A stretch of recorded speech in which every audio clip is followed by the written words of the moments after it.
Is this thing turned on? What's up, good? What's up? What's up, everybody? And welcome to another video. And hopefully you guys had a wonderful Labor Day weekend. Lord, you know, Lord knows I had a wonderful Labor Day weekend. Well, this is another video. Before we get started, I want to remind you guys that this is a NASCAR podcast. This is a second podcast next to my self advocacy podcast. But this is only a NASCAR. But this alternative podcast, it's a NASCAR podcast because I have been a NASCAR fan for ever since 1996. That's the reason why in the movie Days of Thunder, I watched in June. Is the reason why I decided to make this podcast. Well, I want to shoot videos at least twice a week, Tuesday and Thursday. Tuesday, the reason why I want to shoot a video on Tuesday, because the previous race to of the year prior, I want to share results from it and share my interest and share my opinions on what happened. I mean, this coming rate, when last Sunday was the Southern 500 at Darlington, NASCAR's oldest race at NASCAR's oldest track, Darlington Raceway. A track that's too tough to tame. The track has the Southern 500 it is a crown jewel race in the NASCAR schedule, and it has been in the NASCAR schedule since 1951. Let that sink in. That race, the Southern 500 at Darlington Raceway, has been open since 1951, and Darlington is by far has been open ever since then. That's the reason why the Southern 500 is one of NASCAR's crown jewels. Besides the Daytona 500, which is my favorite race of the schedule, the Daytona 500, which opened in 1959, the longest race of the season, the Coca-Cola 600 at the Charlotte Motor Speedway, and the Brickyard 400 here at the track here, Indianapolis Motor Speedway. Those are the major crown jewel events on the schedule. The Southern 500 is the oldest one on the schedule. It's been scheduled on Labor Day weekend, but in 2005 through the Gen 6 days, the Southern 500 has been scheduled earlier on Mother's Day. But now it's scheduled on Labor Day. Kyle Busch.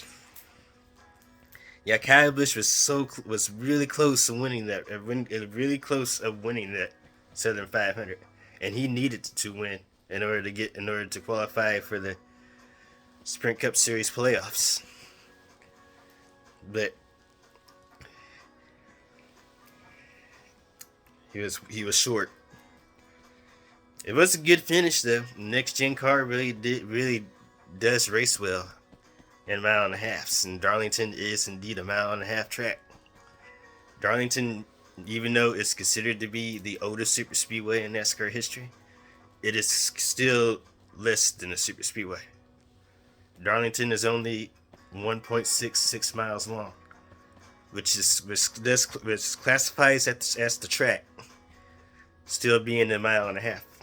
It's still being an intermediate track. Darlington was built in 1951, and it was in turn 4. And turn 4 is known as the treacherous turn 4 at Darlington because it was narrowed by a pond known as Ramsey's Pond.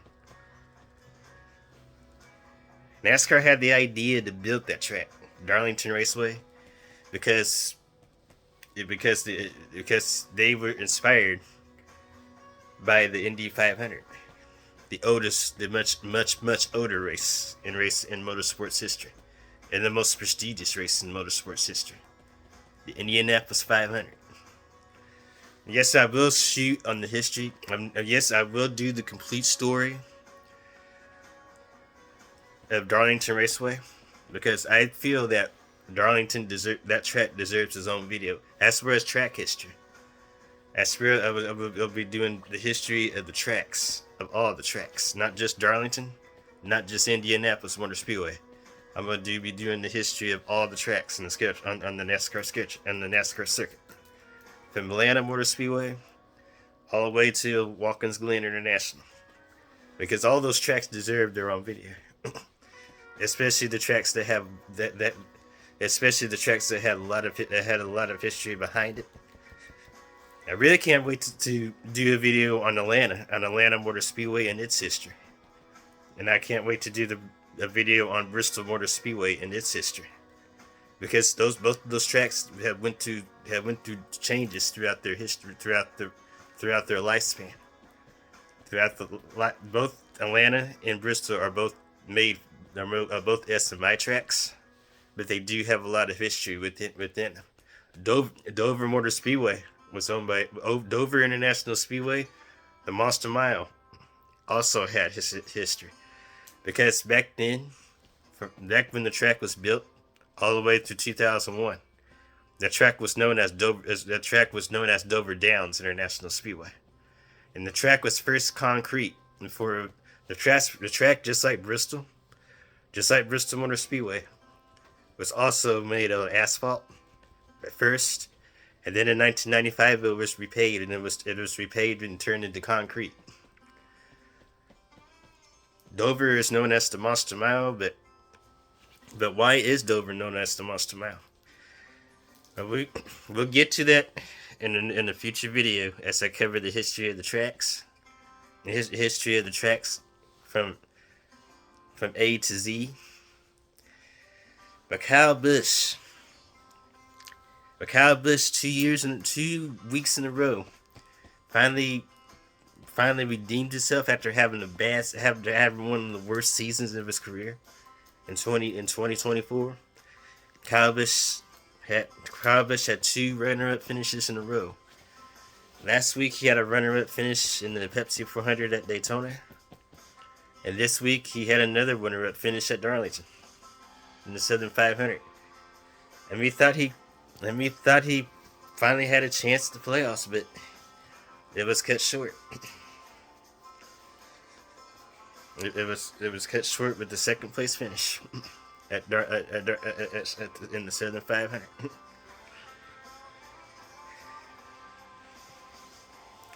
And we finally have it in the regular season. Has finally got its champion, Tyler Reddick. Champion.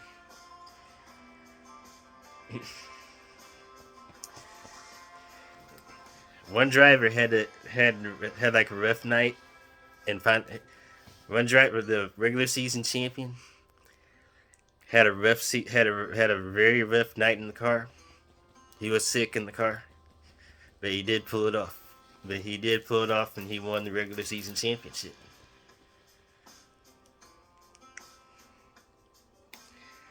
And I gotta feel bad for that driver, because he had to drive all.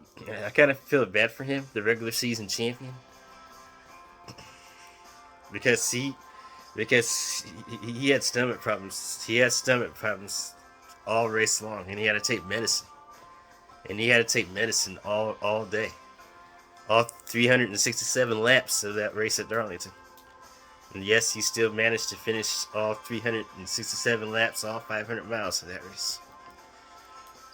And yet, it paid off. He won the regular season championship.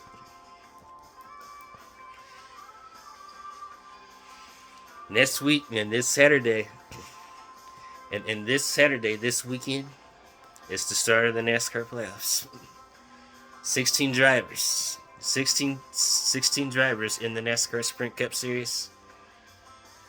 The drivers in the Xfinity Series in their playoffs and the Craftsman Truck Series start their playoffs. This is the beginning of the 2024 NASCAR Sprint Cup Series chase for the Cup, and it starts this Saturday. 325 laps at the newly repaved Atlanta Motor Speedway. The Bass Pro Shops and VNA 500, which is the fall race at Atlanta. The Foes of Honor 500 is known as the spring race at Atlanta. Both same distance, 325 laps. The playoffs begin in the 500-mile, 325 laps at Atlanta Motor Speedway. The newly super speedway version of the Atlanta Motor Speedway. And the track was always... I'm going to share you the brief history of that track, because it's going to go into detail. Atlanta Motor Speedway is in fact a 1.56 mile quad oval. But the track wasn't always like that. Back when the track was first built, was leading all the way into the 1992 championship race at Atlanta Motor Speedway, featuring Alan Kulwicki, Bill Elliott, Davey Allison, which in fact Davey Allison had not died at Talladega in 1993. He wouldn't have stolen the championships, and Slapshoes was right. And Slapshoes was right about Davey Allison. Davey Allison was indestructible in 1992. He was one of the greatest drivers. Bobby Allison's son, one of the greatest drivers in Sprint Cup in NASCAR history. And hadn't he not died in 1992? Hadn't he not died at Talladega in 1993, before the spring race at Talladega? Davey Allison would have stolen championships for Jeff Gordon. He would have stolen championships even from Dale Earnhardt, two of my favorite drivers. If Alan Kulwicki, same way. Same way. Hadn't he not died in 1993 at Bristol, he would have stolen championships as well. He would have won a second championship. But Alan Kulwicki, Bill Elliott, Davey Allison, Mark Martin, championship. It was the greatest 1992 Hooters 500 at Atlanta Motor Speedway. 328 laps, all 328 laps. It was the most greatest and the most legendary championship fights in NASCAR history, with Alan Kulwicki winning his first and only championship in the NASCAR Sprint Cup Series, which was known as the Winston Cup Series in 1992. Alan Kulwicki, and of course, Alan Kulwicki did not win that race at Atlanta Motor Speedway, but he did win the championship. Bill Elliott, his rival. Bill Elliott drove for Junior Johnson. Drove the number 11 Budweiser Ford Thunderbird. He drove for Junior Johnson in 1992, giving Junior Johnson another win.